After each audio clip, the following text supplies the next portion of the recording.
So who exactly is it that you're fighting anyway?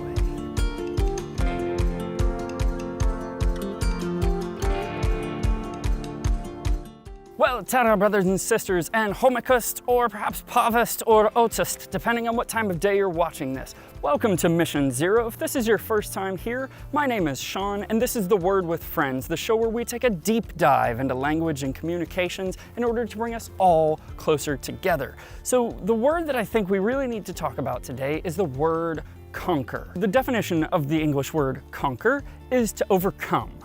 Now, it comes from a Latin word that is made up of con and querer. And querer means to search or to acquire or to want. And it's actually where we get the Spanish word quiero from. And con, which means together or all together in this sense. So it's to acquire all together, right? To get victory. That's really what the word conquer means. But what I really think we need to talk about is the Greek word for conquer.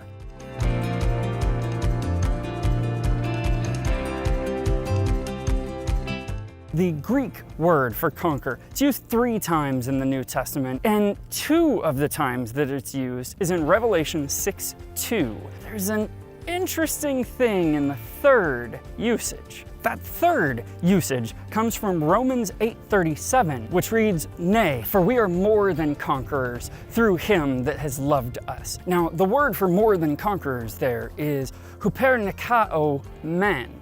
And what that means is we, us, are above conquerors. The word huper, the prefix huper, means to be above, but it's not a quantification, it's not a more than, it's not a value statement, it's a ranking statement, it's a positional statement. We are above conquerors. Now, what exactly does that mean?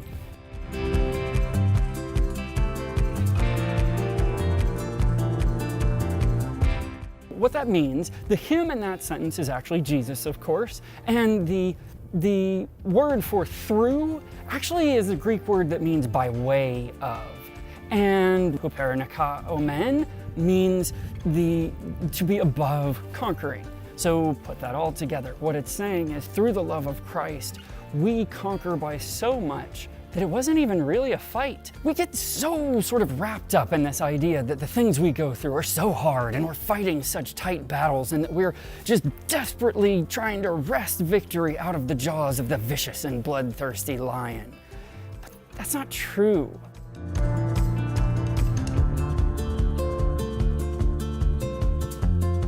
This is kingdom language here. What the Apostle Paul is talking about is perspective and attitude and your internal joy. What he's saying here is you have the power to decide how big the fights are that you're going through. And my call to us today is look at the bottom of your feet, because that's where the enemy lives. He has no effect in your life except what you give him. And so my exhortation for us today is to not give him any power whatsoever. And so take this today and use it as always to become the youiest you can possibly be. And may God pour out the blessings of perspective in you to see that whatever you're going through, he's got you and the victory has already been won because we are above any need to conquer. And I love you so much. Peace out.